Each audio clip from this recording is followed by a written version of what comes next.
Hey, everybody. Welcome back to the Katabasis podcast. I'm your host, Persephone, and today we have author Irisanya Moon, who has written several books in the Pagan Portal series. Her most recent is The Muses, as well as Hecate or Hecate or any number of pronunciations, which I know we will talk about because that was one of my favorite parts of the book.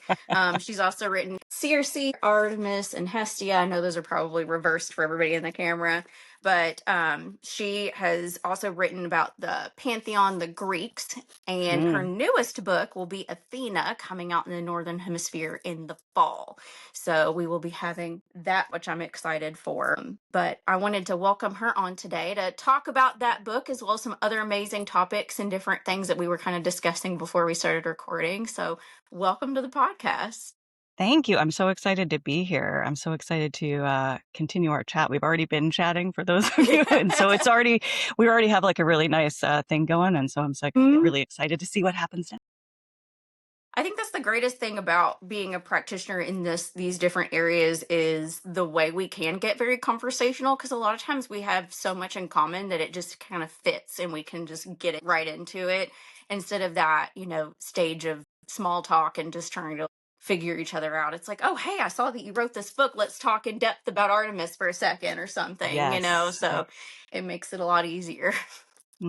Absolutely. Yeah. And we're also Yeah. humans, and we all have very human experiences that coincide. And there's Hmm. always things to talk about. We were talking about the Odyssey, so Yeah. Which drops this weekend for anyone who is listening. And, hmm we know there's a ton of controversy about that movie coming out, which, you know, yes. and as you were saying, Athena coming out this fall is kind of hmm apropos considering, she's a main character in that story. And then, of course, Circe, which you've written about, which of course I lovingly annotated here, Yeah, is supposed to be she's an amazing fun. part of that movie. And Yeah, she's supposed to be so scary, and I'm so excited about that because she is frightening, yeah. and I love that for her and for us. Hmm. Well, because you never really see her in other depictions the same way. Like in other adaptations, she's very glossed over from what I've Yeah, noticed. Yeah. it's true. One of the things that, even I had to remember because I read the Odyssey back when I was in whatever level of school, and I hated it and I thought it was dumb. I didn't remember any of it. And now that I've read it like several times, she is the one of the main things that gets Odysseus back. And Hmm. so I think a Yeah. lot of people don't remember that. And I was writing an article that's going to come out in August for a magazine talking about that. And they messaged me back after I sent it in. They said, "Oh, this is great. You tied it into the movie." I was like, "Yeah, she plays a big role in it. Yeah. She's the one that finally gets him home through that last bit of stretch." And I think that's important. And also, she's also, she's scary and wild and all of that stuff and incredibly proficient in witchcraft and also wants love and thought that she Mhm. found it in Yeah. Odysseus. Yeah. Well, and So, that's, I love the Madeline Miller version of her story. Like that's a yes. beautiful book. It's one of Oh, my personal favorites. me too. And Mhm. seeing more love for her, I'm really excited by. And they're also featuring, I think, the underworld in this version too, I because it looks like heard. they filmed in Iceland as the underworld kind of Ooh, vibe with the volcanoes and yeah. stuff there. And so I'm excited that it seems like we're gonna get more pieces of the story. I think more visuals too. And from Hmm. what I understand, because I have kind of been obsessively looking into it, everything is on not the locations, but location. So it's real stuff. This isn't Yeah. CG. And I think Hmm. that's really going to bring up the volume, like the emotional and mystical volume. And I'm super excited about that because I don't think I've seen it yet Yeah. in media. Yeah. Um, I know that there was another Odyssey movie that came out a few years ago with Ray Fiennes, Hmm. but I didn't see it. But I don't know. Like, I'm ready for this to be like it's not a superhero movie, but kinda. And so I'm Yeah. kind of I anyways, I'm so excited. So Yeah. Well, and there's been adaptations before. You Mhm. have my personal favorites, Oh Brother Where Art Thou, just because it's such a Right. fun retelling. And it's a Mhm. Coen Brothers with a great Yeah. cast. And, I have some to people see didn't that. know that was an adaptation. Oh, it's so I good. haven't seen it. No, I've started to see some articles that have said, "Oh, these are the Odyssey too," Mhm. and I was like, "Oh, I'm often frightfully behind." Well, it's actually featured in a museum here in Louisville because George Clooney's from Kentucky, and they had Oh, his right. outfit that he wore during Ooh, the movie, his like overalls and stuff, as the Odysseus figure. okay. And it's actually really good. Like John Goodman plays the Cyclops, and he's a preacher with one eye. He has an eye I love patch, him. and it's Mm, delightful. And okay. it's actually is it Holly Hunter who plays Penelope, like the Penelope character, I think. And so that's really good. I mean, the way they do the suitors is really funny, and like Oh, there's some really okay. interesting takes because it's like 1930s Great Depression Right. South, Okay. and Okay. it's they escape from a chain gang. That's like where they're coming from to like go back home. Okay. Yeah, I think I've heard the soundtrack, but I haven't It's watched it so yet. good. Yeah. Okay, I'll put that on my list because Yeah. I'm curious to see, because it's a myth and it can be seen in a whole bunch of different ways and Hmm. kind of the way Yeah. I look at the gods and everything. So Exactly. Well, and I that's get one of it. the things I love about your books too is the way you like to spell gods. You spell it Godds to be more gender inclusive, so you're not speaking about a god or a goddess separately. And I really liked that. Yeah, a friend of mine, well, my one of my initiators actually and Hmm. mentors, she started doing that and I was like, that Hmm. works really well for me. And I understand, you can't hear it when Hmm. I Yeah. say it, Mhm. but I think that there's always opportunities to be more inclusive. There's always opportunities to challenge the status quo and to not purport the God that most people think of when you say that. Yeah. Well, and we know the gods are, they're representative of so many things. And, we also have to remember they're divine beings, and we don't know how they like to identify because myths are human written. We don't know any of those No. things. No. I say Mm. that I really don't think the gods have gender, but also like, you know, I I know that it makes it easier for a reader to know that Mhm. Aphrodite is Sure. she. And Yeah. I get that. That's fair. Yeah. But also let's have some nuance in these Yeah. situations too. Yeah. Well, and it's important too because I think a lot of people who are in the queer spectrum gravitate more to being pagan, especially with like religious trauma and things of Absolutely. that nature. So it's like our people's way of like welcoming in those groups and helping them feel included instead of being very divided out. And a lot of women are leaving certain faiths and like wanting to Hmm. find things because of being considered second class citizens in a lot of denominations, Yep. unfortunately. And it's the Greeks. My goodness, the Mhm. queer of the queer, right? Yeah. And in my opinion, and Mhm. in a lot of contexts of history, there's a lot that this is not, we're putting a lot of binary onto things sometimes, and it's not necessary for one, and two, it's not welcoming and inclusive of folks who are actually part of these groups. Mhm. Yeah. Well, and it's you see a lot of, especially discourse around the Odyssey, people like complaining about Elliot Page being in it. I saw posts about the Greeks weren't queer at all, and I'm like, oh, Ah, honey, you have not oh read no. anything, apparently. Like, I, wow, that's, yeah, I've seen that a lot. Yeah, that and I is just you. crack up every time. I would, oh gosh, it's so, oh, you sweet thing, you sweet summer Yeah, child. I don't like know. It's not new. There's no, many, many, many, many, many, many, many, many stories. Have you met Zeus? yeah, Like, yeah. yeah. It's, I mean, well, and virginity back then meant a Hmm. very different thing than it does to us now. And, Yep. Hmm. all these definitions. And we know a lot of the men had relationships with other men, even in the military. It was promoted to create a bonding experience between Hmm. them, like in Sparta. And so Hmm. there is going to be a queer aspect to these things. It doesn't mean only queer people can work with these deities, but it means that we have to be inclusive when we talk about it. Right. There are many different, there's so many words for love in Greek. And so Oh, that's yeah. one of the places that I see that, right? Like there's an expansiveness to all of these experiences. And that Hmm. means it can look a bunch of different ways and maybe get curious first before you get judgmental. Yeah. Exactly. I think that's a great way to put it. It's just one of those things, and we don't know how any of these deities identify. Like, and we all have our own UPG, Yeah. unverified personal gnosis, but it doesn't mean like that's an official thing at all. That's just No. where you No. connect. Yeah. I think it's good to just keep having the conversations because I think, deconstruction isn't just for Christianity. It's also for patriarchy and it's also for all of the other bits of influence that make us see things in certain ways or make us not see things in certain ways. Hmm. So Yep. I think it's ongoing curiosity. That is one of my branches of magic. I think how can I still be curious? Because Mm-hmm. I might have written a bunch of books on things. I'm not an expert though, because I'm never going to be an expert. I'm just not, Yeah. I will never read everything. Hmm. And also I didn't live in that time. Yeah.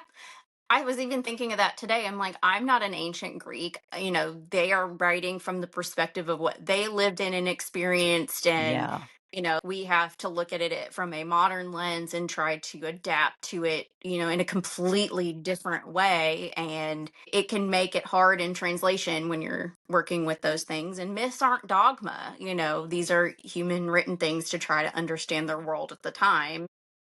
And things change. When I was writing the Pantheon of the Greeks, one of the things that was so striking to me because I was reading so many of the stories was all of the assault, the essay that's in things. And it was really confronting and really hard to sort of go, how can I be okay with this? And I'm looking at it through modern lens. It's not to say that that's okay. Don't quote me in that direction. But it's more about that's not necessarily how that was seen then. Hmm. And so it's a tricky thing, but it's also, I wrote a whole section about it in that book because I was like, I need to at least say something about that because now Poseidon gives me the heebie-jeebies. And so after reading so many of those stories, but also it was not seen the way that we might see it today. They didn't have the same understanding of consent. So that's just true. Doesn't make it okay, but also it's different. Well, and when you think about the men who are writing this, I was thinking of like the timeline. And in my mind, I'm also thinking that was the shift from like the matriarchal societies we know we came from to this Yeah. patriarchal viewpoint. And Yes. these men are going to Hmm. follow that because it gives them power. So they're going to write these stories to justify the actions they're doing. It doesn't necessarily mean the gods are doing that. That's men No. using those deities to say, well, Hmm. I can go do this because it's Mm, okay for Zeus or Poseidon or whomever. It's okay for me to do these things. yeah. Funny how some things don't change. That's a Yeah. very common ploy. Yeah. Well, it's like Aphrodite used to be a goddess of war and sex, Yep. just like Freya. And then suddenly she became just this sultry kind of annoying, jealous bitch. And like that's Oh never yeah. been my experience with No. her. No. And Mm-mm. it's bothersome. It They made is. these things bothersome. Yeah. It's one of Yeah. the reasons why I proposed to write about Aphrodite because I was like, Mhm. come on, folks. But the thing is, I used to think that too, because that's kind of what I learned. And so why wouldn't you think like that? So it's again about getting curious about saying, okay, these stories kind of sound like that, but also who translated them and what is the context of that? And where did she actually originate from? There are actually multiple stories of her birth. It sort of, there's a lot more than just what you think you're reading. Mhm. And if you're willing to sort of go past that and you're willing to get curious and kind of say maybe there are multiple truths, which is also hard to hold, you might find something else that Yeah. is valid. Yeah. I think it's important to go beyond like the basic things we're told, like I always use the Disney Hercules thing. Like if you just stuck with that, you would think all these specific things about the deities and have no idea that there's like so many other layers to this, and how it even goes deeper to where when you get to some of the more ancient myths that we don't know a ton about just because of time, but we still see the goddesses were very powerful. They were more in charge. I often have the headcanon that Demeter was actually a a sovereign queen of the earth, just like her Oh, yeah. brothers ruled the sky, water, and the Oh, underworld. yeah. And she Mhm. carried a pitchfork. And if you think about it, Zeus has a lightning bolt, which is one spike, the bident is two, the trident is three, and then the pitchfork is Yes. four. So wouldn't that make Perfect. her a queen as well? But I they buy it. often leave that out because we can't give her that. We can't Oh. make her an unmarried queen of all of the Mhm. land, and how she was able to control the crops and everything else, which is life giving. So, and Absolutely. she had some of the biggest cult followings of the ancient world. Yeah. So they diminished her role as Mhm. this angry mother whose daughter was taken, who's just mean and cranky and controlling, Yep. when it's probably even more complicated than that, if that story is even real. Yeah, exactly, and don't get me started on Persephone. Hmm. Dude. Oh my goodness, yeah, I constantly it's one of the reasons why in a lot of my books I talk about, stepping into the stories and placing yourself into the different roles of people to really get a sense of what that might feel like and whether or not it resonates. Because I think it's so easy to just look at something two-dimensionally and say, "Oh, this is the story because this is what makes sense to me." But when you step into the role and you look at things through the eyes of Hecate, you look at things through the eyes of Circe and everybody just coming onto her island for no stinking reason, you know, you understand why she's upset. Yeah. You begin to understand why people do what they do. Hmm. You might not choose to do those things, but, part of story is to step into the different perspectives. Hmm. And a lot of people won't. They'll just look at it from the outside, look at what happened, and kind of make a judgment. I get it. We all do that. But also, maybe you could also go, and also, what else could be true? Yeah. Well, and it's one of those things where, we have this myth of Persephone, but we also know that she was given equal power. She had her own throne. She was judging the dead. She was doing all these things. If she was so controlled, how come she was given so much equal power and leeway compared to the other queens? Yes, I agree. Like, I hold the story, the one that I think is from matriarchal times, that she went down willingly because that was her role and she was called to do Hmm. it. There's this Yeah. really beautiful, retelling, I don't know if maybe I'll send it to you if you haven't heard of it. Oh, yeah. There's this it's called, it's, like, back in some magazine in the '80s, one of my mentors gave it to me when I was working with Demeter and Persephone, and it's called Persephone Remembers, and it's told Ooh. completely through Persephone's point of view about her remembering the gifts of the underworld and sort of that progress to go there, and then remembering the gifts of the upper world, and Hmm. that's how the movement is described, I would love, yeah, nothing please else. send me that because that sounds It's amazing. gorgeous. Yeah. It's gorgeous and like a beautiful it's like a poem like a kind of a lyric poem. It's Hmm. just it's the way I hold that story now. So, Yeah. Well, and I think it's important to remember too, there were other goddesses with similar stories in other pantheons, like the Babylonians and Sumerians, and yep. all of Mhm. that had a similar goddess who was both light, dark, death, life, all that. And to me, the kidnapping story is a way to diminish her power and make her this innocent, virginal, like damsel, instead of, oh, well, she was also called the Iron Queen. How is she called that? And I can't justify these things in my head, and as someone who carries her name, I have to justify this all the time because people are like, "Oh, your name," and I'm like, "No, no, no, bless your Um heart, let me explain this for like 20 minutes. I'm gonna annoy you to where you never talk to me again." Yes, I love it though. I feel that. I love it. It's just like, Yeah. yes, do you have a moment for the good word of Persephone? And maybe a couple of other different tellings because Yeah. there are a few. I encourage you to read Charlene Spretnek and Lost Goddesses of Ancient Greece, I think it's called. That's a good one, has a lot of alternative stories in it. Um, also, like I think I said before, but folks I think are overall want to have one story and that's the story. That's not the way myth works. No. There's just different versions of it. And you don't have to, I guess, hold multiple versions, but it's really helpful and it's really educational and I think inspiring. Yeah. Well, and even the Bible has that where there's four gospels of the Right. same thing with I different pieces, and some of the stories are like the same, but there's like little additions and subtractions, and and they Yep. chose these books of the Bible based on some random criteria, a couple thousand years ago. And there's other books out there that were even written actually at, Jesus's time, and that we're not allowed to read those, that they're kept for like, the scholars only. Well, we know that there are multiple versions of these stories, just like in myth, and we're only presented with the ones that they want us to know and accept without questioning it.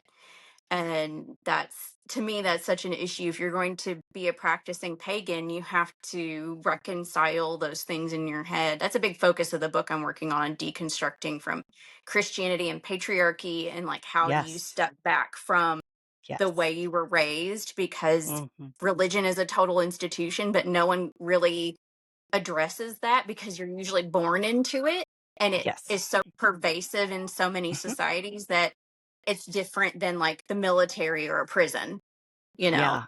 And there's so many things within society that also sort of uphold that structure. And once you Hmm. see one of them sort of crumble, you start to go, like, okay, there's all these different gospels, right? So all these different viewpoints, but there's also all these different news channels that only show you certain things. You start to go like, what am I being fed?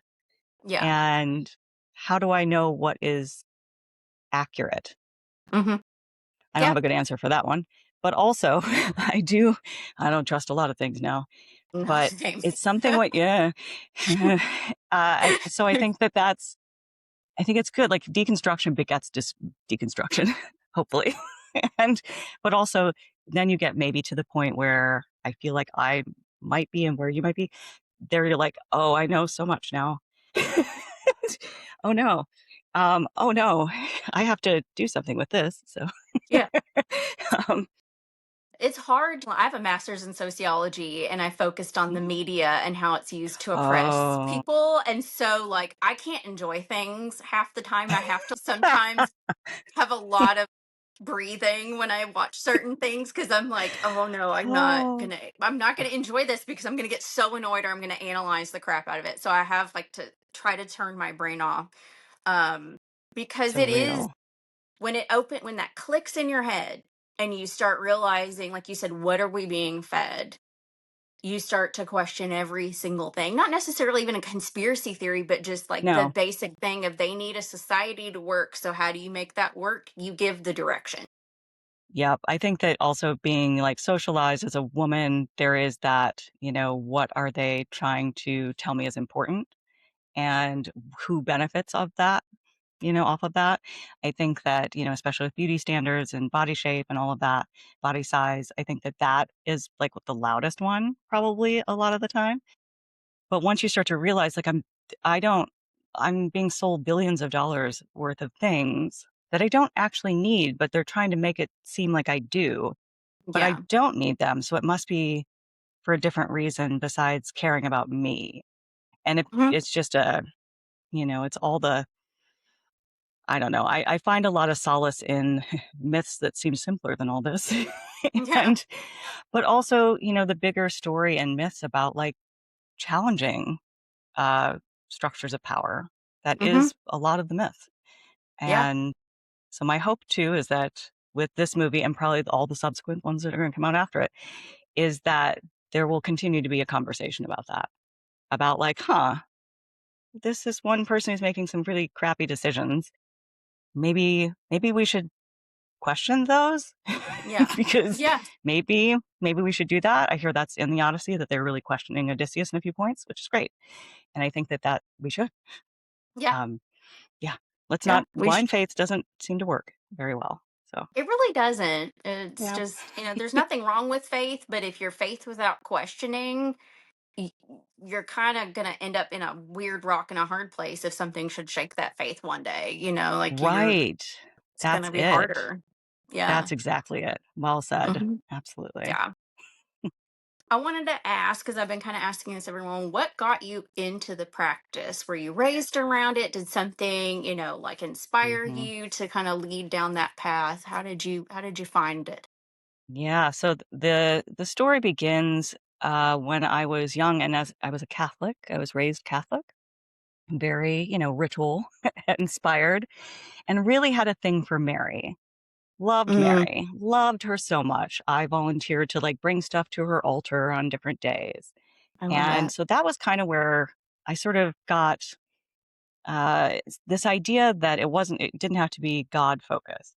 Mhm. And later on, I wanted to be a nun and everything. So I did. I was like, love the rituals, used to play church with my siblings, and I would be the priest, which of course you don't do as a woman. However, I wanted to. And when I got older, I sort of stepped out of the church because my first paper in college was God is a chauvinist. And so I was stepping away from that. And then I met a partner at that moment who was really into new age things, started doing that and like worked with, the basics, like the Buddhism and all the stuff that you do and all the different books. And also worked with a Native American group for a while who was tasked with like bringing white people in. And so I worked with that for a little bit. And at some point I was like, this doesn't feel right. And I found Wicca on the internet, which is when that sort of began with all of the websites that had Mhm. panpipes and everything. And so I found that and I sort of dove into that. And as soon as I dove into that, I was going to this new age store in the city I was living in. It's not open anymore. It's called Rainbows and Roses, which is hilarious now. But there was a flyer for a group for a coven, and I started working with them. And that's where I found out about the spiral dance. And we worked through it, did all the stuff. Of course, covens, beautiful, then they fizzle. And then I was solitary for a while. I moved to California from the Midwest and found out that reclaiming the group of the spiral dance and Starhawk were real. And I went to a witch camp. Oh, I went cool. to California Witch Camp in 2008. Yes. And didn't know anybody. My partner of the time knew somebody who was an organizer and she was trying to get me to go. And so Mhm. I went, and it was a week of the most mind blowing, what the fuck are these people doing sort of thing. I was like, it's 7 days in the woods. There's no internet. During the day, you take classes. At night, you do ritual. Intense. I got tattoos. It was just such a life changing experience. I realized that this is my home. And so I kept going to camp and took a bunch of classes, took all like the core classes. And then I started planning rituals in my area in California. And then I started teaching. And then I started teaching at witch camps. And I started teaching at witch camps around the world. I've taught in Australia, the UK, Canada, US, and then I started writing books. And so I've been initiated in reclaiming and I still teach there occasionally. I'm currently located in Australia, so it's different right now. But yeah, I think that that's pretty much my movement. I think that I would call myself a reclaiming witch plus an eclectic witch plus a heart witch situation. I practice with a group that's out here that's not reclaiming, but they're kind of reclaiming adjacent, Okay. do public rituals and things like that, and celebrate the Sabbats, which are opposite the Northern Hemisphere out Mhm. here. So we just celebrated winter solstice, Mhm. which is strange. My body's not quite sure what to do with that information yet. But yeah, so that's kind of my flow. I just sort of, from the very beginning of being in Catholicism, I had a few experiences when I was a kid where I kind of was meditating, I guess, for lack of a better way to say it, and I would hear angels. And I would have these really intense experiences with Mary. And I think I just realized that there was something bigger than the structure, as much as I loved ritual. And then my practice now is a lot of devotional work and building relationships with deities and talking to people about that. So, Mhm. and also debunking stuff about myth. and, um, and yeah, my next few books, like coming up in the next few years, are about more Aphrodite work and more building relationships with gods using more contemporary frameworks and Okay. contemporary thoughts around dating. Because I was like, it's Ooh, kind of like dating, isn't it? a And little bit, yeah. Yeah, you could say that. yeah, like that's my take on it. And sort of like, how do we work with like attachment styles with gods? How do we work with polyamory? Like those kind of like thought processes and structures. Maybe that's helpful. So that's kind of where I'm at in this moment. Um, But yeah, it's been a long journey. It's been over 20 years, which is terrifying, but pretty cool.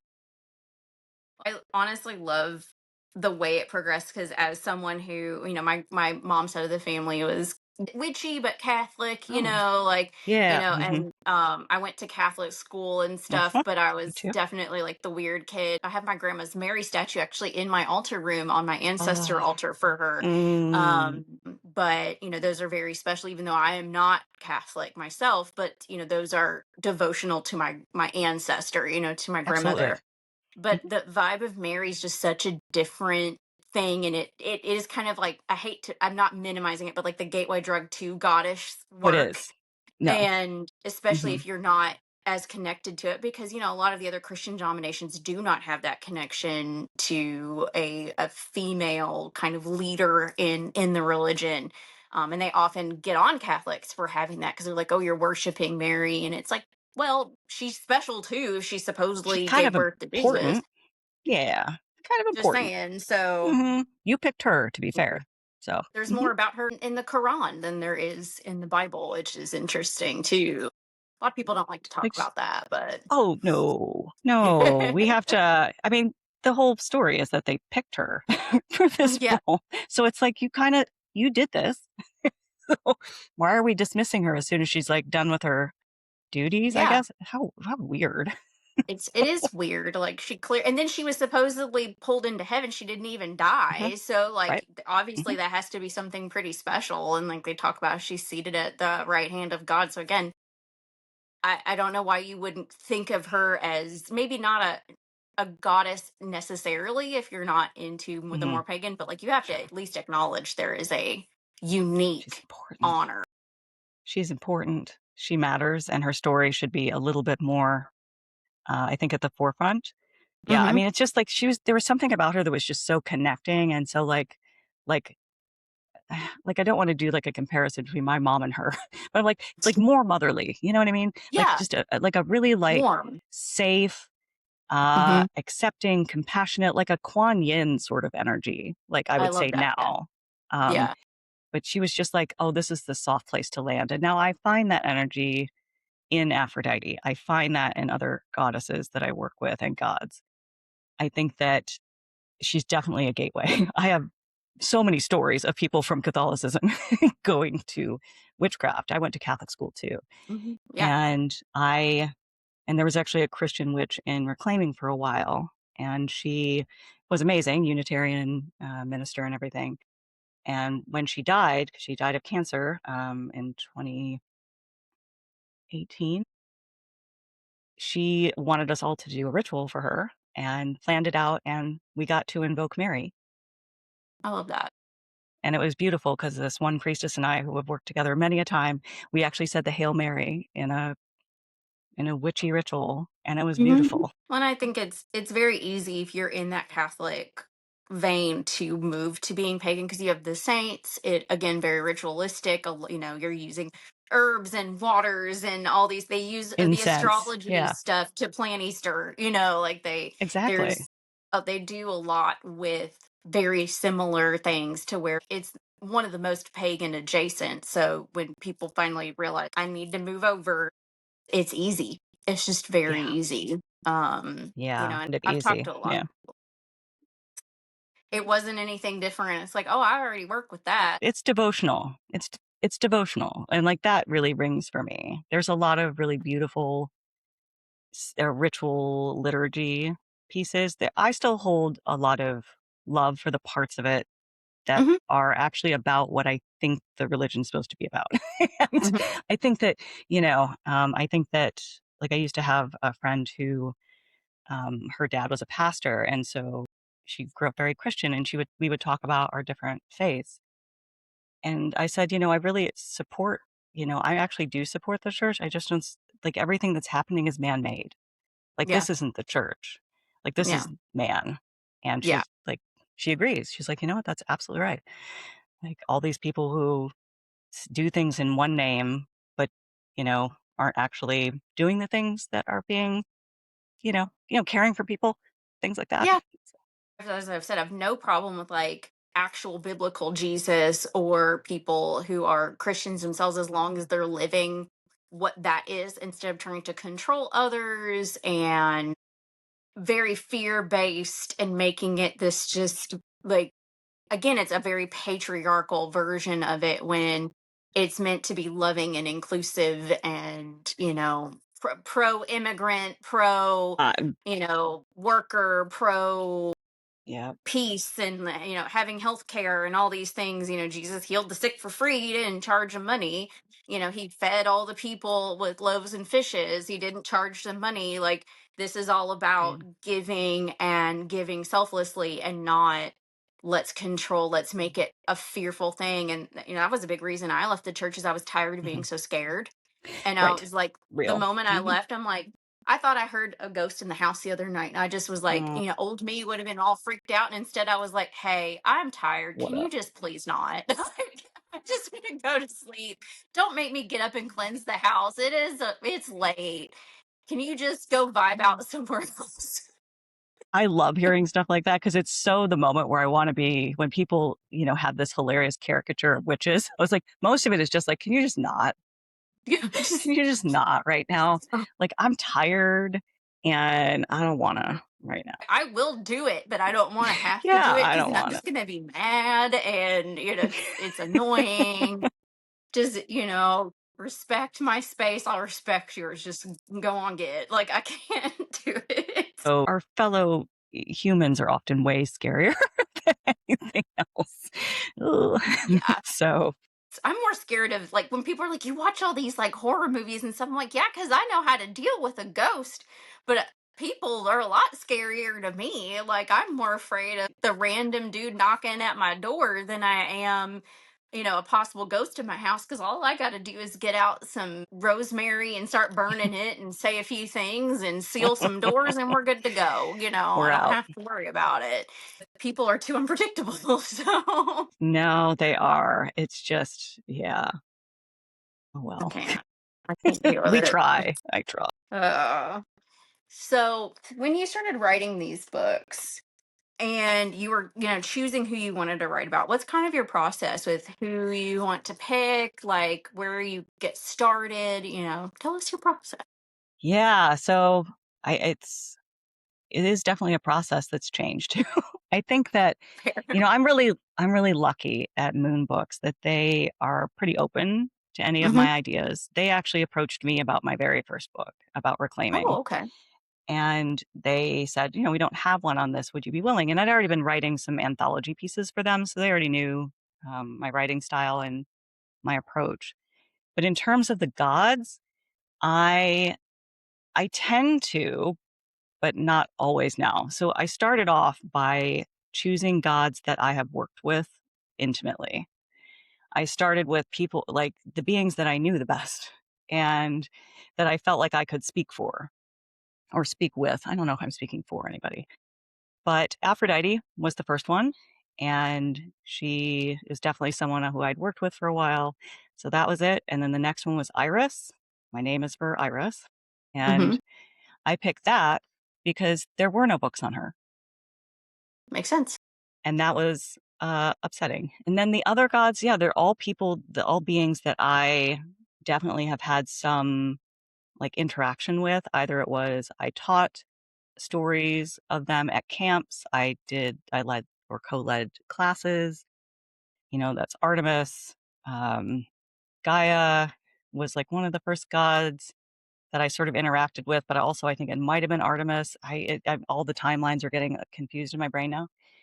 And Hestia, I picked because I felt like this urge, like I was talking with a friend, and I had just had this urge, like I want to write about somebody who's community minded because I feel like community like needs a little boost. And that's why I picked Hestia. I didn't really know her too well. I feel much closer now. I do have one non-Greek book. It's the Norns, and because I work with them a lot. I Hmm. was really started in Norse mythology. I think more primarily because that's kind of where my ancestry is German and um, Irish and things like that. But then other gods that I picked, of course, my brain's like rattling around to remember what I've written. Circe, definitely, because I felt like it was time for her to have a moment, because I felt like she wasn't getting as much press. Like Madeline Miller's book had come out, but it was kind of like, it felt like there was a way in which her book was still a story, and I felt like there were ways that you could also engage with her and Sure. work with her more diligently. I think that I'm going to forget somebody. So sorry, whoever I've forgotten. The muses, they're the muses. I love them so much. And I, yeah, that book wrote itself. I felt like I didn't even write that. I can't remember I mean, most that of it. makes sense for the muses. Well, I know, right? Like, it's so, of course, for Yeah. sure. Hecate's number 13. I Hmm. did know that. And she was, funny story, everybody. She was actually supposed to be number 12, but I quickly wrote the muses first so that she would be 13. And so I Makes did it sense. yeah, my publisher's like, why have you not turned this in yet? I was like, because I want it to be 13. Yeah, and Hecate I actually chose because so it was a book that had been, I think, started by somebody else and it never got finished, or we just didn't have one that was just on Hecate and pagan portals. There are other books about Hecate from Moon Books, definitely, but there wasn't like a specific one, like kind of like the Aphrodite and Artemis and everybody. Hmm. And so I kind of begged to do it. I was like, if that, can I please? And it took a while for that to come through. But the very first anthology I'd written, or anthology pieces I wrote for Moon Books, one of them was Hecate. Hmm. So it was a really neat sort of full circle moment. That was back in 2014, I think. I think the book was called Naming the Goddess. Okay. Yeah, that was the first. It's like a compilation of all these goddesses. And then I wrote for Paganism 101, or maybe those two are switched. But Hecate and the Morrigan I wrote about. And then I also wrote about Iris, I think, in one of them. I don't know. I have them, but I just have them in front of me. Makes sense. Yeah, so I picked them based, like, I really want to have a good relationship with a deity before I start, or I want to be willing to have one. If there are other deities that other people have already written about, I can't write about those. Demeter and Persephone were already done by the time I got there, so which is fine. But I have a list in my head of other beings, and I have one about Zeus coming out eventually. Like, I've Ooh, written it okay. already. It's done. My first male god that I've written about. But she's so interesting because I know a lot of people do not want to work with him, and I used to be one of those people. And then I actually had a dream where he showed Oh. up. I had not been interested in working with him. I work with other male Mhm. deities, but he was not one of them. And then that started to happen, and I was like, okay, well, I guess I need to do that because he's, I think, one of the most misunderstood in so many ways. And I think there's a lot that we can learn from him when you look past the SA tellings of stuff like we were talking earlier. Yeah, I think there's a lot of nuance in Hmm. that. I think that, and multiple things can be true. Like, yes, that, and also there was a reasoning behind that, like in terms of creating, a bunch of gods and, civilization kind of. That's part of it. I think writing about him was really hard for me, but I Hmm. wanted to do it because I wanted to say some things about men in power. Yeah, And I wanted to say it in the mythological sense. And I love that. I look, it was a way for me to talk about some things without talking about some things, Hmm. but definitely talk about things and challenge some patterns that I was seeing and structures I was seeing that I think many of us see. And in the end, there were two things that I really walked into it with and out. One was, at the beginning, I used to think Aphrodite was silly and superficial and dumb, and I gave her a chance, and I realized that she was something else. Hmm. That was my goal with Zeus. My Hmm. goal was to approach that the same way. Yeah. In the end, we'll see what people think of the book, but in the end, one of the last things I wrote in it was a reminder to readers that anyone who tries to hold on to their power that tightly believes that they can actually lose it. Yeah. And that's something to remember. Yeah. I like that. I mean, it's very true. When Mhm. you put yourself in a certain position and rule a certain way or lead a certain way, certain natural consequences tend to happen. Yes. And I think that for me, it's like, remembering that those who seem like they're going to be in power forever, like every empire crumbles, every Hmm. Oh big yeah. thing will, everything gets knocked down at some point. How we do that, maybe we could think about, but also power does eventually end. Hmm. So instead of feeling sort of hopeless or helpless, that's kind of what I wanted to get through with that. Yeah, him, but also, I don't know. Everybody watch Chaos because Jeff Goldblum, I think, really That did was do it great. for me. Yeah. That was so perfect for me because Hmm. I don't see Zeus as this big, white haired Santa lightning daddy. I just don't see it like that. Yeah. I've always sort of pictured like the leisure suit 80s sort of vibe.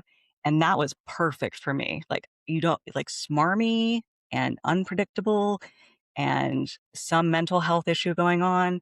It all really made sense to me. And I was like, people need to see that. Like, that's Zeus to me. Yeah.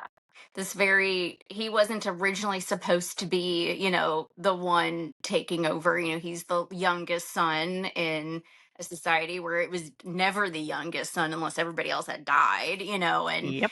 it's, that's another reason I like his lore. I don't know if you've ever read Lore Olympus, but his portrayal, he's in like 80s Hawaiian shirts with like the long, like douchey Mhm. Yeah. '80s ponytail to the Yeah. side, and he's Perfect. like, a womanizer and stuff. But they also portray him as being very caring to his children. Like he has a close relationship with Artemis, and he often talks about the decisions he has to make for everybody else, and that puts him in these positions. And he also has his own flaws, like everybody else. But they did the very like '80s, almost like Miami Vice kind That's of look. good.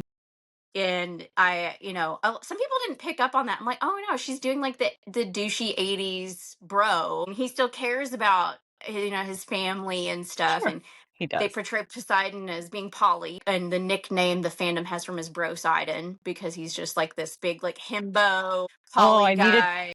I needed to hear Poseidon. That's good. Yeah, I'm gonna bro remember that. Sidon. Okay. Yeah. And of course that adaptation has its own Yeah, problematic stuff, like any absolutely. adaptation. But I loved the way Rachel chose each of her portrayals, and I was like, it just kind of fits, especially if we're putting a different kind of modern lens on it. Because I have this personal belief that a lot of our modern retellings and modern fictions, there's a lot more fantasy books about the deities, especially Hades and Persephone. And I think it's our way of reclaiming and changing myth in modern Mhm. time, that fiction Yep. is, because myths are fiction too, and that modern fiction is just adding in because it's our explanation of Yes. things in our modern lens. It's our way to relate. It's our way to, like, also I think of it as, modern tellings and modern interpretations are important because it keeps the myths alive. Because that is, the point of myth is to carry on and to continue telling these stories because at their core, most of them have something to really learn from. Not that that was what they were intended to do, but also there are things to learn from that. I love working with the Greeks, and I say this constantly because they're so messy. I Hmm. love that because that invites the possibility that I can be messy too. And that works for me.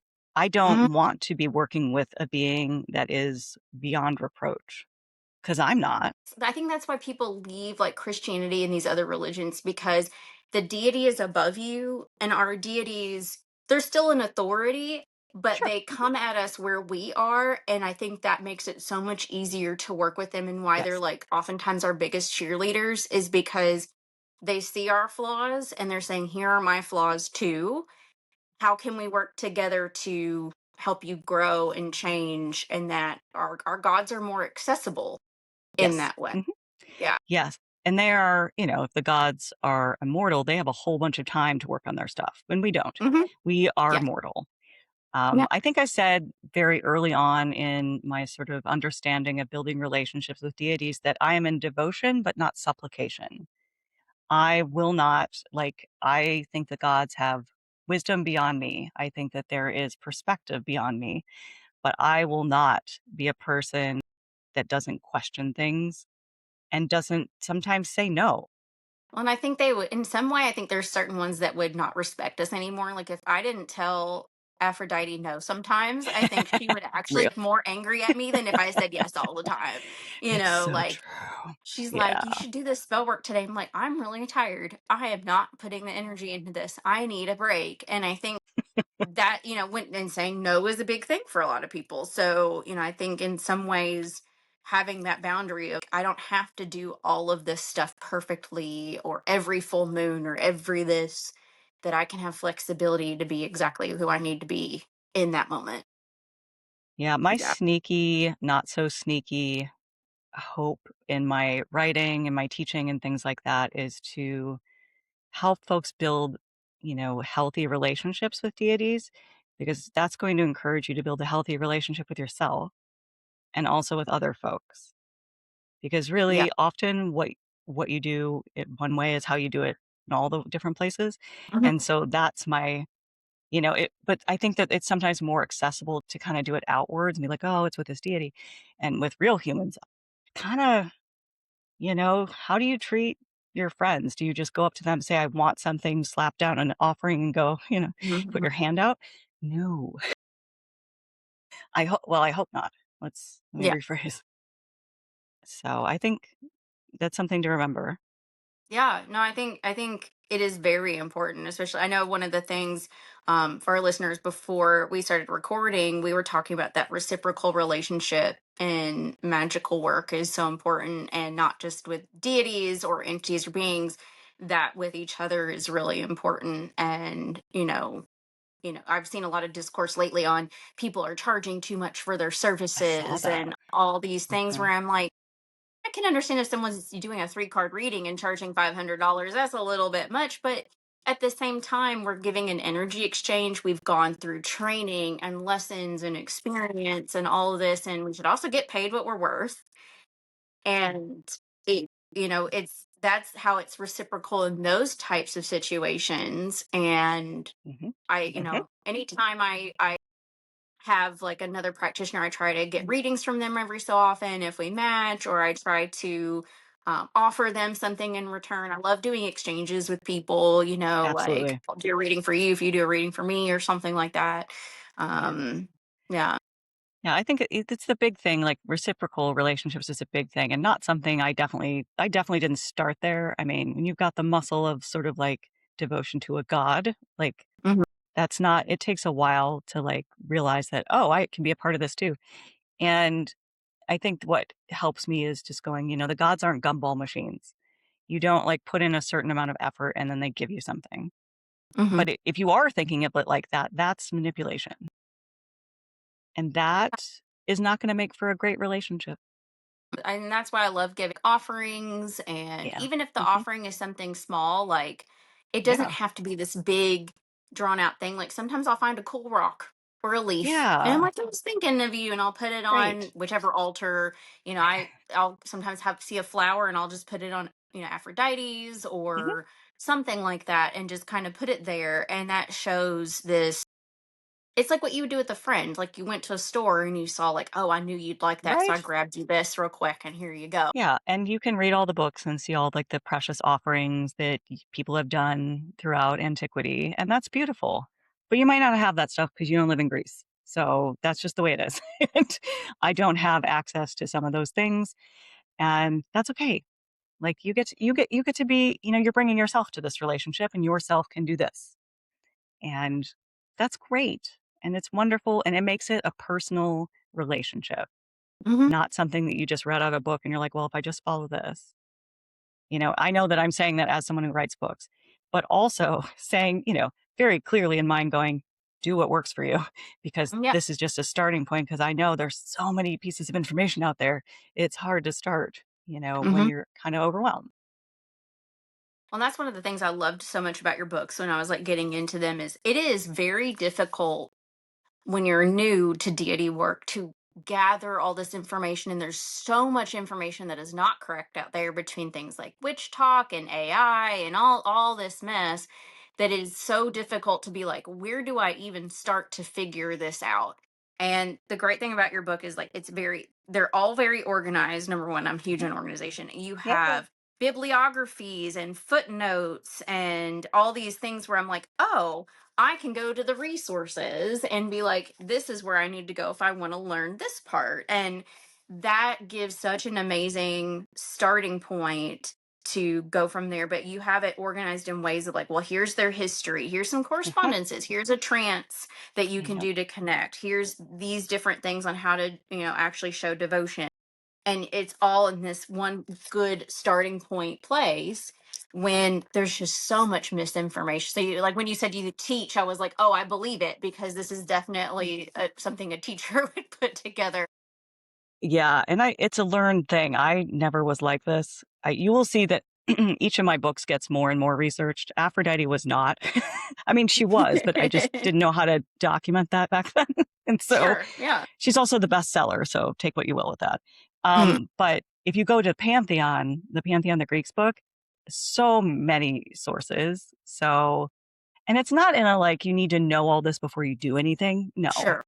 but also it's really wise to understand the context of what you're doing, to see different frameworks, to, try out some of the ritual structures or practices that people have been doing for a while, even though they look, wildly different probably than they were before.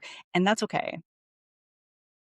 It's okay. Like, just, I want to, like, pagan portals are really about introducing things, not, this isn't the end all be all of everything. However, hopefully it's inspirational that you'll go find more things, or you'll Hmm. do some practices and you'll make your own judgments and your own relationships with Hmm. folks. That's my hope, at least. And yeah, Hecate was a fun one to write. I worked with Hecate way in the past. Like, she was one of the first ones I worked with. And then it was nice to sort of come back to her. Not that I don't work with her regularly, but we got to get like really close for a while, and that felt really good. But she's such an interesting energy. She is. And she's, it was funny when I first started interacting with her. I wrote a devotional poem about it, Oh. and posted it because she just started showing up in the corner of Hmm. my bedroom, and I was Yeah. like, what is this? And it was just kind of, and she just kind of would stare at me and like Yeah. just kind of, it's like not in a creepy way, but in this like, I'm just waiting. And then Witnessing. finally I was like, all right, I guess it's time to figure this out. And like, after a couple weeks of just being like, okay, ma'am, like, I get that you're here, why are you here? And Yep. it was when I was first starting to figure out like the Hmm. actual deity work, because I had been in a coven that was more Hmm. Lilith aligned, and I Uh-huh. was just not feeling her. Like, I know a lot of Yeah. people love Lilith, I think she has an amazing Oh, story, great. but I was Yeah. not really feeling it. It felt like Mm. it didn't feel like it fit me Sure. very well. And so I was really trying to figure out like, who do I need to work with? Do I need to be more focused? And then she just kind of showed up and I was like, oh, okay, I guess here's the starting point. And it went from there. Okay. Um, I think yeah, it was, I mean, what a great discernment, though. It's really good. Like, I love hearing stories of people who go, I started here, but it just wasn't gelling for me. And so I went somewhere else. And I want to tell people, who are listening, and that's always an option. You don't have to stick with anything that you started with. yeah. I can't remember all the beings I started with. I like a lot of the folks I worked with back then, or I'm still on speaking terms with. It's not like Mhm. anything's wrong, but I just don't. Right. Hecate was one of the first ones because I thought she was like the most badass. I Mhm. really wanted like dark, creepy goddess. I didn't Mhm. want light, fluffy bunny goddess back then. And I was like, she's so much more serious. And like you said, like she can be frightening. I don't consider her scary. I think She's that intimidating. She's she's very intimidating. intense. Yeah, Yeah. she's kind of like she's sometimes she gives me the feeling of, when you pull some tarot cards and you get called out, you know? Mhm. Like that's how it feels sometimes. She's just like, "Okay, well, you can do that." I mean, that is a choice. Yeah. So, She gives you your options and she's like, mhm, I don't think this is the best one, but you are allowed to do what you're going to do. you do And you. Mhm. yeah, make your choices. She's very like, I look at her as like a sensei in some of the old, like old martial arts movies where they're very like stoic in a lot of ways. And then like their humor will come out in little moments and like when the lesson hits. and they're just kind of like chuckling to themselves, like, you thought you could do this and you're not ready and you needed to have listened. And it's like, Yep. it's very Mhm. much that where she's a good initial teacher, and then you get Yeah. into like the other personalities of Mhm. the different deities and stuff. And I've worked with some, I've worked with Nyx a little bit, and Yep. she's actually a Mhm. little scary, but that's the one Yeah. goddess even Zeus is scared of. So I'm like, You know, I yes. yeah, she's intriguing to me. So many people have asked me to write a book on Nyx. I I love just her. so many have. So many have come before that. But I'm like, Hmm. that's Not many maybe. people talk about her really. Like, No. Mm-mm. yeah, her and Like, Milano, and yeah, you don't talk about yeah, her very much. like I really want to. Yeah, there's a few books. Like, there's a few. I'm a big fan of writing about the ones that people don't talk about, and Hmm. like Iris, Hestia, Yeah, even Gaia to a certain extent. Like, she's yeah, just sort of glossed over, yeah, and about the complexity of Artemis. Like, there's a lot of complexity to her. Athena too. I have all of them, but like I like writing about them. Like, I kind of want to write about um, Mnemosyne for sure, memory, ooh, and yeah, yeah. I really love her, like, because that's a lot of information, Hmm. and I think it's like probably not. She's probably not in a lot of myth, I don't think. So it would have to be sort of what I did with Iris, but I think that that would be interesting because how do we remember?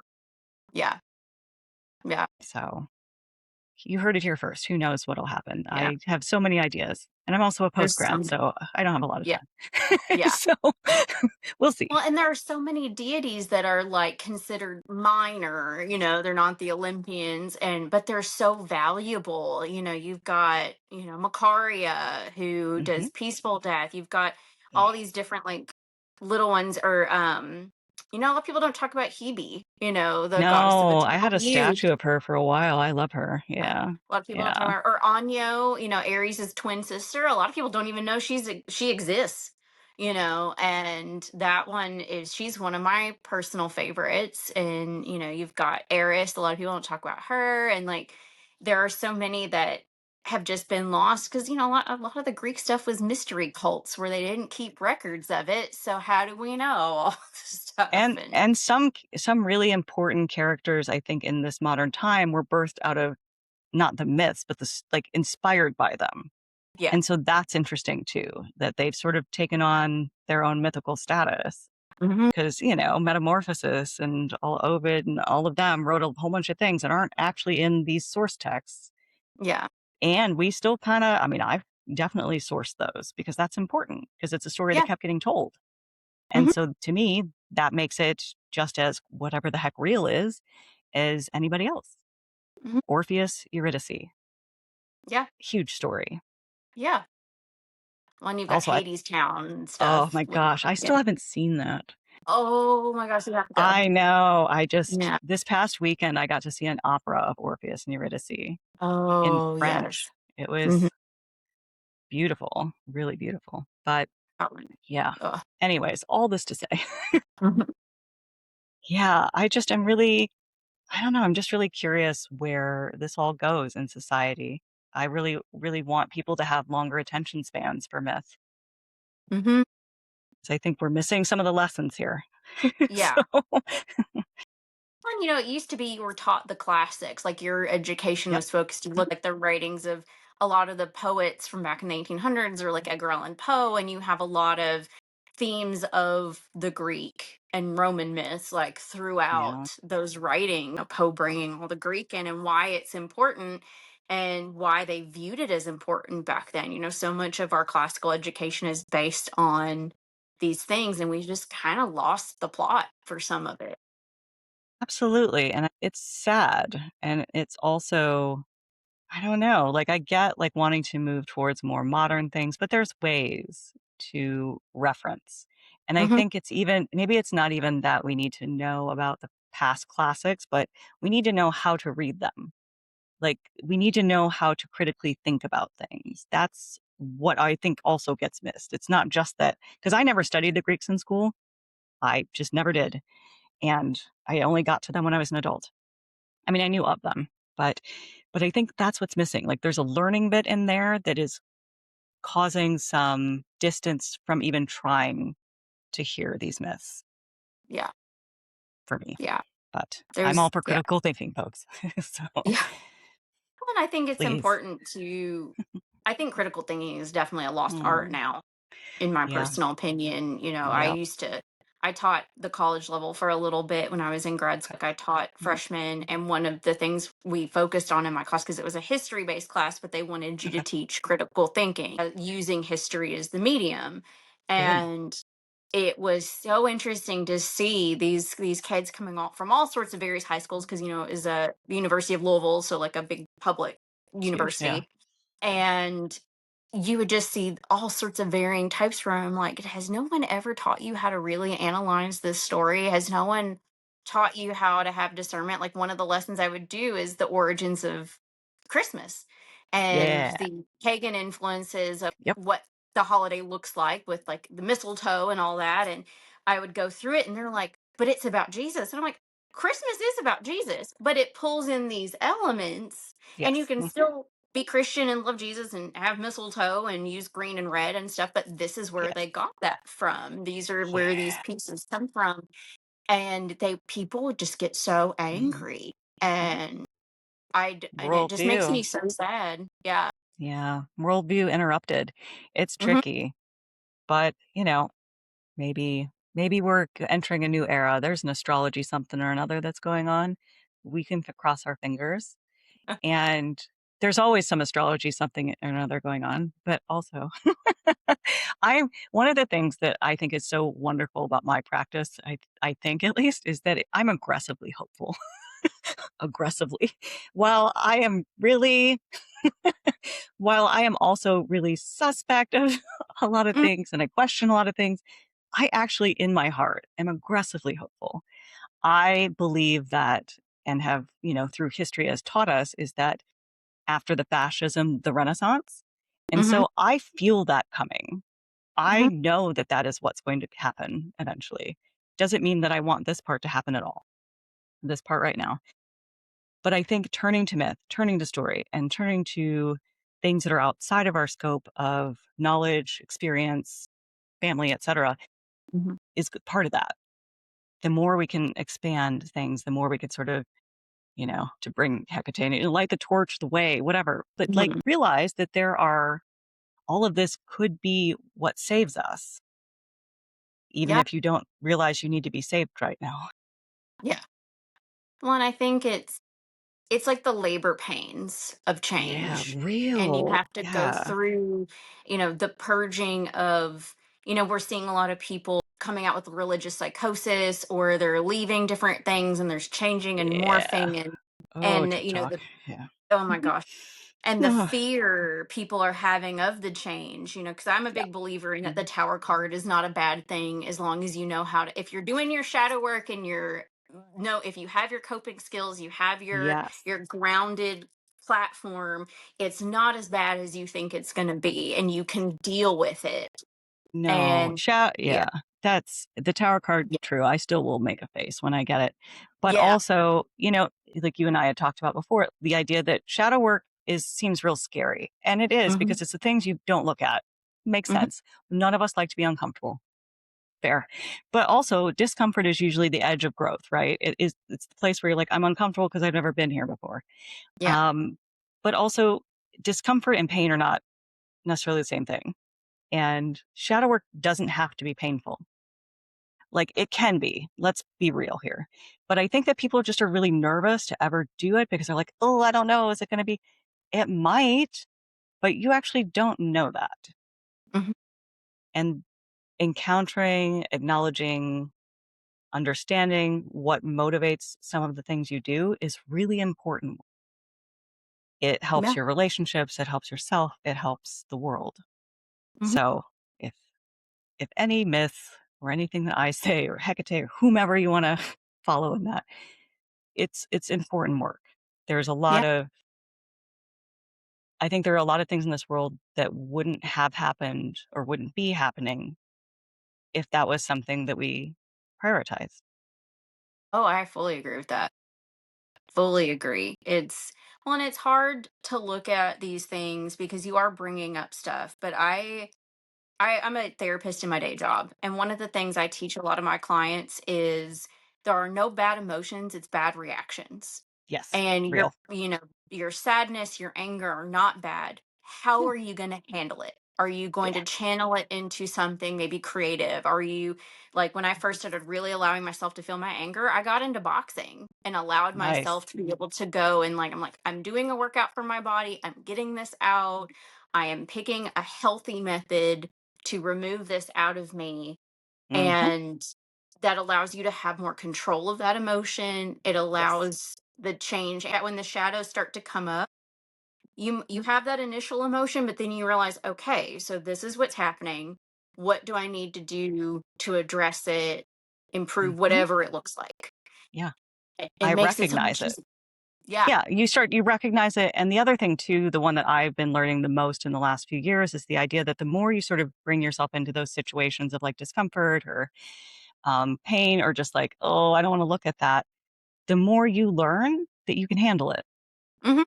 and that you're gonna make it through. It might not be fun, a lot of things aren't, and but the more you engage with them and teach yourself, "Hey, I've done this before. I will get through it again."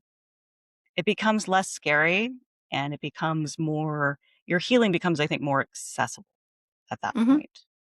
Yeah. And you also Oh, have a lot of compassion for other folks because you're not the yeah. only one going through stuff. So, Yeah, it yeah. creates a lot of empathy when you start Yeah. to do those Mhm. things and it helps you put yourself in other people's shoes even if you haven't exactly experienced it. You can identify a similar emotion. You can say like, "Okay, I understand why you're feeling this way," and try Yeah. to meet them where they're at. And a lot of people just aren't emotionally aware. And women get more autoimmune disorders because we suppress our anger and our sadness, and then men rage Yep. and Start don't wars. don't Mhm. channel it. Yeah, like we haven't found the balance of just feeling and No. recognizing no bad emotions, just bad responses to that emotion. Yeah, and it just like it requires becoming present, and we're like society isn't set up for that to be something that's prioritized. Let's look at this. Let's look at this social media. Buy this. Always be working. Capitalism being what it is, et cetera, et cetera. So it's a lot of like deconstruction. I think that could be like a key word for this, but there's a lot of that in there. It's questioning whether or not this actually makes sense Hmm. and why am I doing this? But I think it's such good work and it's not going to get done in a weekend. You're not always and you're never going to be perfect. And that's just the way it No. goes. I'm Yeah. okay with it. So the Greeks aren't perfect, neither am I. No. And I'm going to get jealous and have, you know, poor communication and all of that too. So many of the Greeks' conflicts are if you just had a conversation, we would be fine. But we don't. Odysseus just asked for directions and Oh, like jeez. and just Oh humbled my himself. goodness. Humble. I always say that, why can't men just go to therapy? why It's, can't why can't oh you my god. go? Or at least Why do I have to do all acknowledge. this? Yeah. Yeah, it's or and not using the women in their life as their therapist when they're not a paid therapist. Like I am not my partner's therapist, and like Nope. yes, there are certain emotional supports you Yeah, of provide when you're course. in friendships and relationships, but when it Absolutely. comes to certain things, go see a therapist. Your friendly neighborhood therapist saying, please go pay someone to do this for you. Hmm. I know it's so hard to get mental health care. I'm not minimizing that Sure. Oh barrier, but God. like It's yeah. Mhm. but there is there are options like support groups that are free. Like there's, for example, if you you were abused as a child, there's amazing support Mhm. groups that are run by Absolutely. licensed people and they're usually Yes. free Mhm. or, sliding scale. Like there's lots of options, but you actually need to go seek it out and not put yourself on another person when that's not their role So in your real. life. Yeah. So It's just real. not. It's Yeah. and that's when we center Mm. patriarchy and men and all of these things, we put ourselves last so often. And Yep. Mhm. it's not healthy. And it's not selfish to put ourselves first at all. We should. Not at all. Yeah. Ask any of these gods. They're doing it for themselves. And I think that it does sometimes still make me uncomfortable. Mm, Absolutely. I grew up in Catholicism, guilt is feels like one of my primary emotions. mhm, And it is challenging to challenge. And I have to remind myself over and over. Like every morning I journal, and one of the things is like affirmations. I just come up with one for every day. And I have said more often than not, I love myself first. And that, because I have to keep reminding myself of that. mhm. And I know that feeds into something that you do, this daily devotion practice that you've been posting about on your social media, like feeding into Yeah. yourself. And you Hmm. call it self devotion instead of self Yes, care, I which I do. really like. I like that. Yes. Yeah. Because self care was co opted from a Black woman. Of Mm, course, because that's what white women do. sure. That's what we Yep. do. And, Audre Lorde said that self care is an act of preservation or something along those lines. And it was when she had cancer. And she was saying that for other Black women to sort of know that, we should be caring for ourselves in this moment. And then some white lady got a hold of it and decided to turn it into a business, I or a didn't know keyword or that. whatever. That's, of course, Yeah, it's it's not fun, not of course, surprising. right? And, it's not as probably as clean of a story as that, but that's the story that really, that's not self-care started that in that quote. Mhm. And so when I started to realize that, I was like, well, I was already having troubles with self-care as a notion because it felt too me centered for one. Mhm. And two, I didn't really like the things that people were saying were self-care. And maybe Okay. that's the neurodivergence in me. But so I started to think of like what would help me be more consistent, what would help me be more focused on that, and self-devotion sounded more important, for lack of a better way to say that. It sounded more it sounded more sacred, and I came at it because I can be so devoted to a deity, why can't I do that for myself? Yeah. I like And that a that's lot. Yeah. That's where it came from. It was, okay, how can I honor myself as someone just as divine? Because that is the way I hold myself. What are some ways in which I can show up for myself, treat myself as divine, and then eventually not have that separation? Mhm. And yeah, this month I was doing like just a self-devotion sort of thing every day. And I just really felt like I needed to do it. And so I just wrote up a list of things and am doing it because I'm also a Sagittarius, and so we just kinda do stuff. That's very true.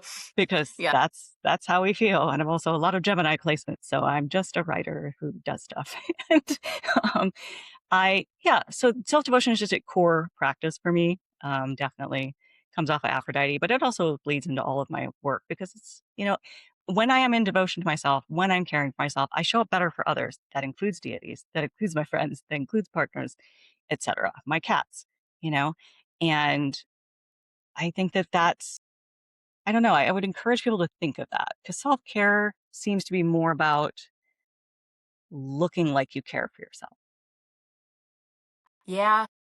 Well, and so much of it gets co-opted into like the beauty industry stuff. Like you see a lot Yes. of like, face masks and all these. And we're not saying Mm, like those are invalid ways of love caring them. for yourself. Like Love I love a them. good bath Oh soak gosh. with, like some the powdered oat milk and stuff, and like just go and Oh, sit in there. And, I love that. But at the same time, there's other ways to feed into yourself. Like one of my things is we have a local witchy coffee shop called Witch's Brew here. And I like to go beautiful. there on the weekend and just read my book for a couple hours Oh, in a safe space with one of their amazing creations because they do all like special menus, and then just exist for a minute, like create that third space again. That's a yeah, sociological exactly. concept of, Yeah.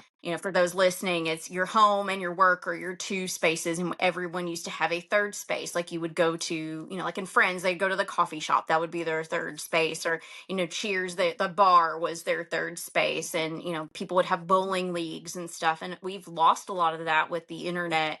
And the internet became kind of sort of a weird third space, but it doesn't create the same community as being in person. And so I chose like, okay, I'm gonna go to this coffee shop that is my third space. I can't go there every day, but I can at least take some time. And that in and of itself is, like you said, self-devotion. Like I am honoring this need in me and Mhm. making space for it. Yeah. Yeah. I think it's something it's definitely a practice. Hmm. Um, but I also, really hold that devotion is not about showing up every single day. Devotion is more about coming back.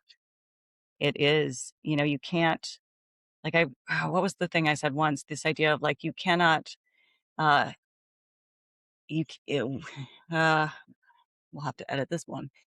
What cannot leave cannot return. Hmm. That's what it is. Like you have to step away from things to know what's important to come back to. Hmm. And Oh that yeah. is devotion.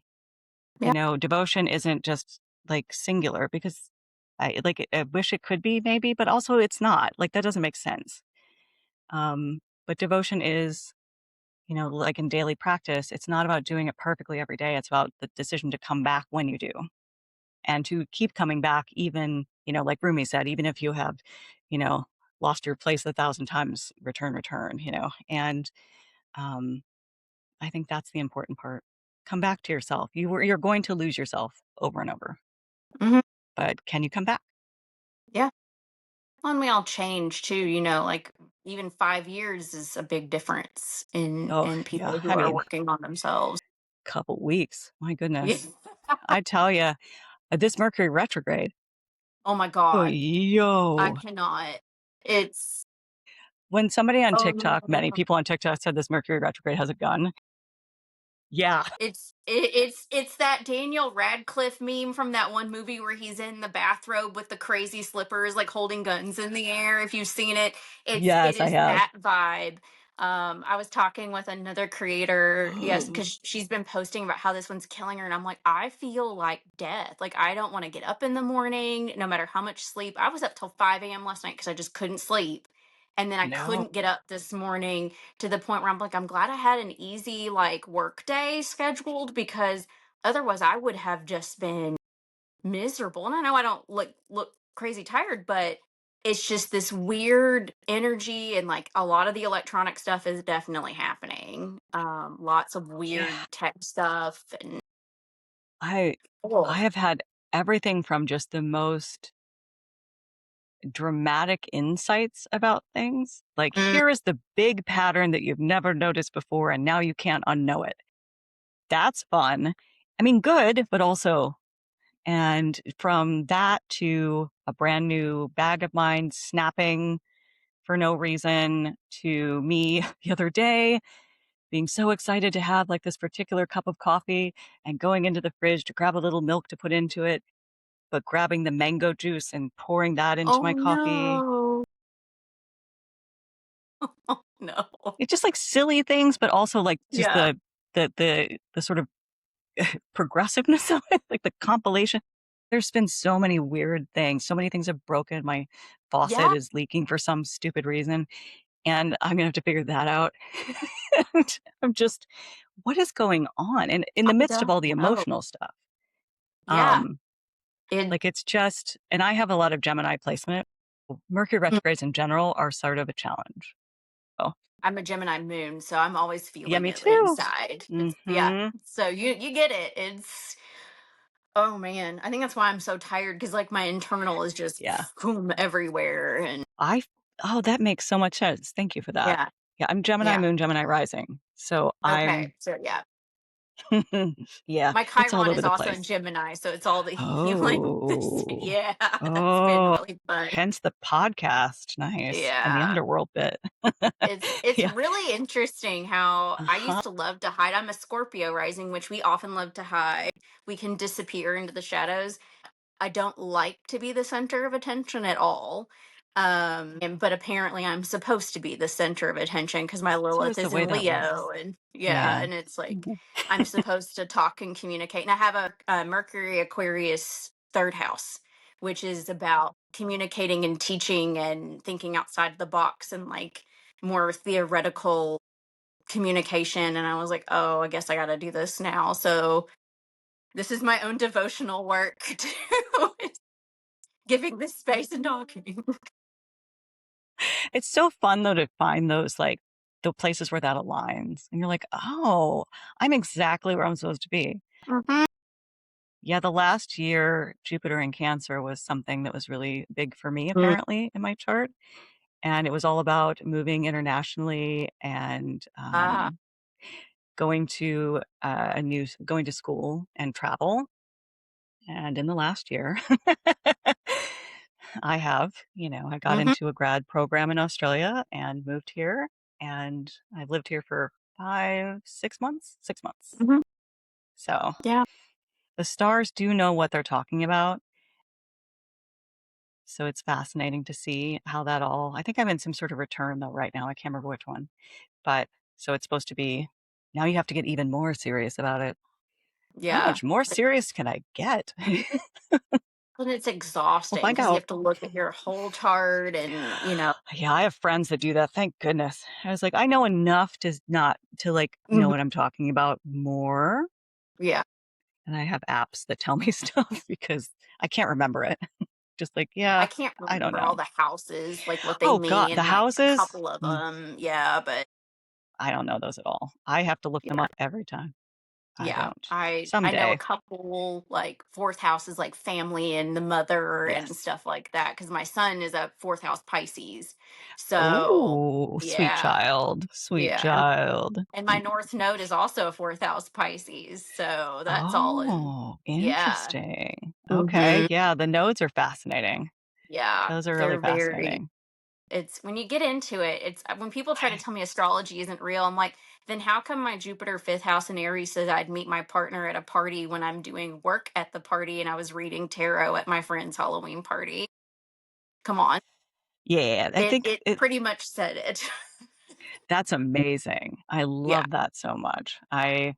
Ugh, it just speaks to like a bigger thing that's going on and that we get to be a part Hmm. of it. Yeah. Again, I'm aggressively hopeful. So, Yeah. I like it. I don't not always. Not always, but, there's Like some right learning. now.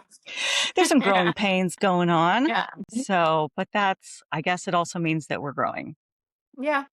Well, then we hit eclipse season next month, so we'll be in I'm the ready for midst of that. that, honestly. Eclipse seasons are always really good to me. I So like eclipse seasons. Yeah. I do too. I've had some really great things start in those Hmm. and continue through different eclipse cycles. So I'm curious about what this one is because I just went through a big sort of ending toward it at the beginning of this year. And so I'm curious what this is going to kick up Hmm. and see how that goes. Because I am in some sort of return. Saturn? I can't remember. It might Something like that. be. That makes sense. Yeah. I think I'm in a Saturn no, not Saturn. I can't remember. Jupiter return? One of the two. I'm not in a Saturn return. Not yet. I still have another 10 years. So I think. Yeah. I don't remember all the return I don't things. either. I just remember going like, oh no. It's like you have 7 years of this. I was like, okay, Yeah. it's all It's like, right. oh, that's cool. That's cool. I'm starting a PhD probably next year, so it's lines up. It's fine.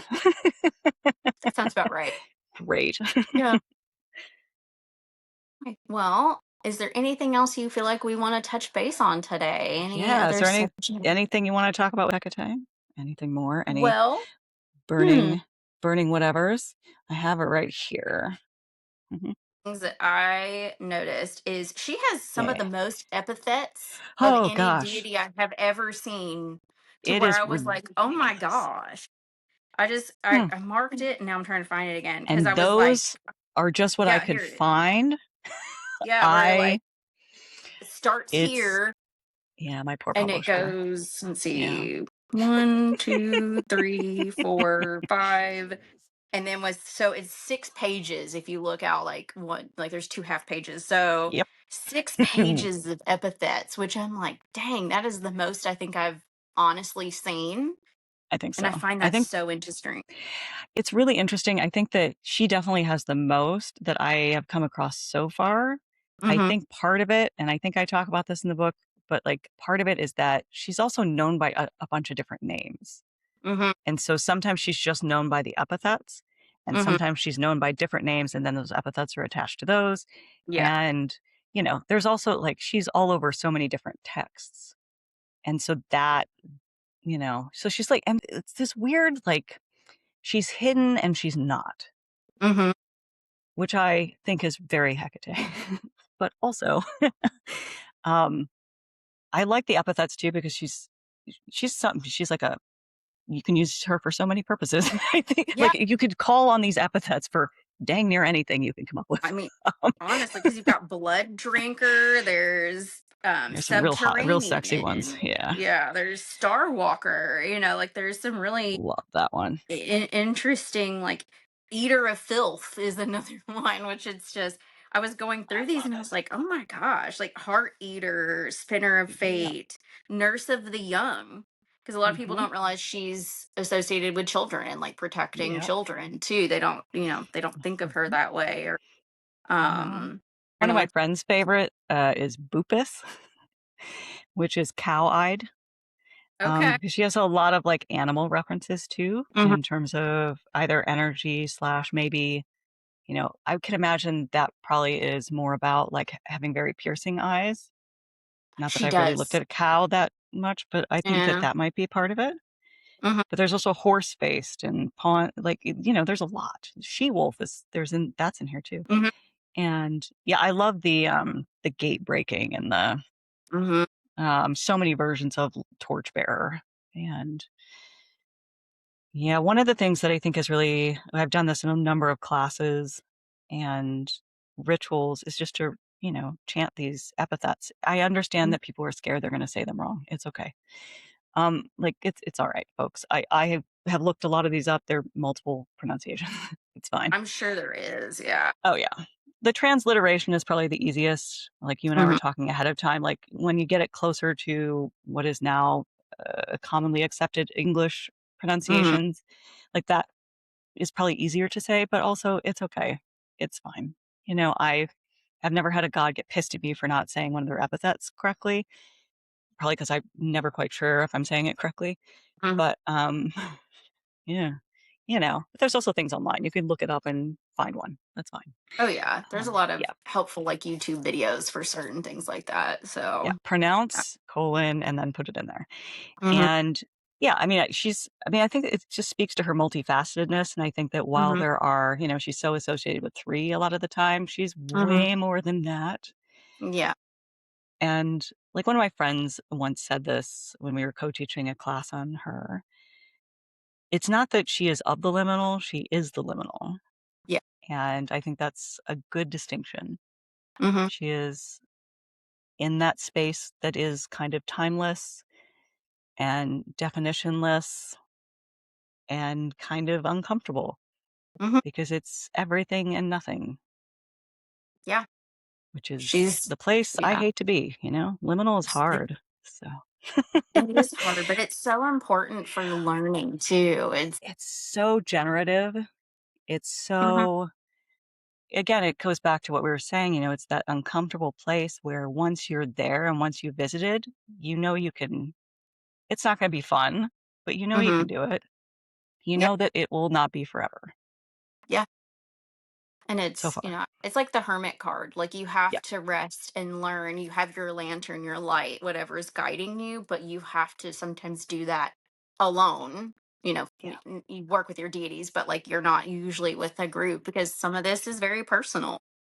Yeah, and that's really, like that's my work with Hecate. She's such a great ally in those moments where I do have to do things, like, they have to be things that I do, and Hmm. not that I don't wanna phrase it as being alone, like, there are just things and steps and emotions and experiences that I have to go through. Hmm. For me, she was really helpful when my mom died, and she was a Hmm. big, kind of steward of that grief, because she died very suddenly in an accident, I'm and sorry. so she oh, thank you. It was 10 years ago next year. So, but she was really I wouldn't actually think of her like that, like, I didn't at that point, but she was such a witnessing me where I was without Hmm. comforting, because you can't really comfort that. Yeah. You just get through it.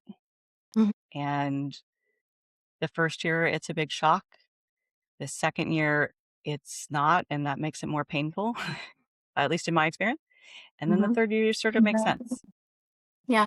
And, you know, yeah, but, she's a good steward for that at least, and I don't know if a lot of people associate her with grief, but she's also raised the dead and stuff like that, so I would imagine maybe we can make Yeah. that connection. Yeah. So, yeah. Mhm. Well, I mean, I think it's, she purposely lives in the underworld, like she chooses to be in that space. She's an advisor to Persephone and Mhm. works in that realm. Yeah. So clearly she loves to be around that aspect Mhm. of existence. Yep. And I think in a lot of ways, grief is such an interesting emotion and it comes and goes Yeah. and it can look like a million things, and Mhm. I always say you don't move on, you move forward. Yep. And Mhm. sometimes forward is also taking a step back into the grief when something triggers. And, Absolutely. Yeah. it's just one of those things, like it comes up. And I think Mhm. she recognizes that probably more than most because she is a very old deity, like she Mm. has more myths about her that go back so far. And I always look at her as kind of like the godmother to the rest of them. Like she guards and Sh guides everybody else. She's kinda outside of time for me. Mhm, Like, you see when she pops up in myth, mhm, but she's also in so many other places at the same time that yeah, I can't narrow a timeline for her. I mean, in the book, I mhm, talk about the history of that, but there's also so many different places that she's popped up at, and that is probably not all inclusive. mhm, And, um, and I think with that, that is sort of the why she's so good at grief, is that you have a wide perspective on all the things that happen. It's sort of like the idea that, in the story of, Demeter and Persephone and sort of Hecate and Demeter and, Iris and everybody who's in there, and I can't remember now who says this, but, let's go to Helios because Helios sees everything. mhm, And I think Hecate's like that. I think she sees everything of the below, and she sees what's happened. She sees who comes back and forth, and she sees what happens when people lose people. And I think that that is I think that I would become a person or a being or a deity or a divine being that is just sort of like, yeah, you have choices to make. mhm. You're always going to end up here. Yeah. I think that's a beautiful place to stop, honestly. I think that's, yeah. Um, well, I thank you so much for being on today. This has been a wonderful Yeah. discussion. I've So had the best fun. time. Yeah, you're welcome back anytime. When Yeah. Athena comes out, I'd love to talk about her because she was one of the first deities when I was a kid that I was obsessed with. So, Yeah. And I'm not kid gloves with her. When I wrote about her, I was like, ooh, you're kind of a jerk. So I was like, also because I'm really like close to Aphrodite. And so like having her talk crap, I was just like, yeah, ooh. she But yeah, can yeah, be no, very, yeah, I mean, she's of war. Come on, folks. Like, it's yeah, fine. Like, I wrote that yeah, about Artemis too. Like, Artemis is not, huntress. I was like, it's death, kids. Like, it's yeah, hunting. And, yeah. It's she's also, a little territorial. Yes, no, I had a really lovely time. There were a couple like topics where I'm like, oh, I wanted to, we'll cover those, I'm sure, eventually. Um, I appreciate this so much. And what a great way to start my day. Right now it's pouring rain. oh So, no. yeah, Well, you're that's starting your day. okay. I'm about to end mine. So yeah. I mean, in 2 hours, I'm gonna go see the Odyssey. We'll be okay. I'm gonna be in the Let me know theater. what you think. I'm You so know I will. Imma have so uh, many I think I'm gonna have to write a Substack on it, so probably. Yeah, because I I wanna imagine. capture a bunch. Hmm. So, yeah. Yeah, Yeah, thank you so much for your time, and thanks for, mhm, making this happen, and we'll do it absolutely. again. Yeah. I would love that. Yeah, so we'll keep talking, and I'm gonna do some different panels and things that I would love for you to join on. Yeah. So, If you need anybody to talk about AI, I am your person.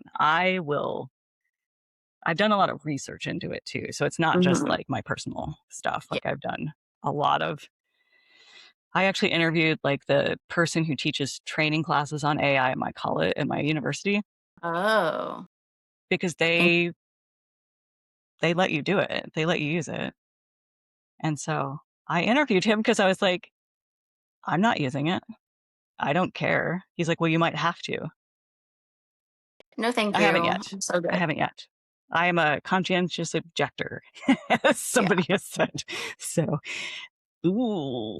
Yeah. Anyway, It's like, yeah, no, yeah, I think if I got you and Haley the Witch of Hemlock on there, because she's also like super yeah, I think I passionate follow about it. her. Yeah. She's great. Well, she's used to be a teacher as well. So like she teaches a lot and stuff. So Sure. she's got a lot of good Yeah. like researched opinions on these things. She's got a big research background. So, we Love could it. really get into that because I had, oh my gosh, yeah. Um Oh, yeah. somebody once reached out to me, like, I guess to see if I would work with them somehow. And they're like, I found you on ChatGPT. I was like, don't do that. I've never Ew. used it and I don't want to use it. I I I did it twice when it first came out a zillion years ago. Have not touched it since. I was just like, this is not telling me anything I don't already know. It's yeah, it's like I could have just Googled this and looked Right. through a What's the couple of point? articles. Like it's I don't know. And half the time it gets stuff wrong because it like just weirdly like summarizes things. And then if you don't click and Yep. like figure out where it came from, you totally probably read that completely wrong. So it's Yeah. It the is. I researcher think in it. me is like, Oh, right. yeah, Right. Like it feels like a psyop of some sort to like yeah. corrupt all of our brains. And Mhm. I'm not here for it. So, Yeah. I saw a post earlier where they were this guy was like, well, you got your grad degree when there were Spark Notes. I'm like, sir, Spark Notes couldn't write my paper for me. And you still had to read the material because Spark Notes is not what you think it was. It was like, no, let's be so for real. Like me getting a no, grad degree before ChatGPT and all this AI stuff is a completely different thing. Like I did 3 years of research for my first master's, and I had to do hundreds of hours of reading and actual data collection. ChatGPT can't do that for me. Sorry. Like no. it's yeah, I used to write papers without the internet, everybody. So yeah, you can do it. It's not yeah, impossible. yeah. Yeah, our school has a couple of things in place so that people are not using it, but there are places where people are allowed to. Like Mm, we're allowed, like would have some things in class where we'd have to get out paper and pen and we'd have to do our writing stuff there and put away our phones. Our laptops couldn't be anywhere near us. So we would have to be in class some mhm, days doing that, which is great. Annoying, but also a good thing. mhm. So, but like you're in writing, damn it. If you don't want to write something, why are you here? Like I'm in a Yeah. writing program. Like what? I don't I, I don't understand. I have a master, it's a master of writing, editing, and publishing. So I'm like, mm, why why would I want to read something if you didn't want to write it? right. I don't get it. I don't get it. Oh, well, thank Again. you so much. I And appreciate yeah, it. we'll talk soon. Yeah. Absolutely. And for our listeners, I will Okay. have her website and Substack and all that good stuff linked in the description so you can check out her works and other amazing things that she does, especially the self devotion posts have been awesome. So if anyone has any questions for her or for me, you're free to DM me and I can pass those on to her. I'm not sure how comfortable you are with other people DMing you, but Fine. she. Fine. Okay. So Great. if you Bring it. Bring it on, yeah, folks. we Yeah. love the questions. So Yeah. thanks for listening, everybody, and thanks Mhm. to Irisanya Moon and coming on talking about Hecate. And we will probably talk about Athena here in just a couple of months. So Absolutely. All right. Thank you um, so much. thank And everybody, you. thanks for listening. Appreciate it.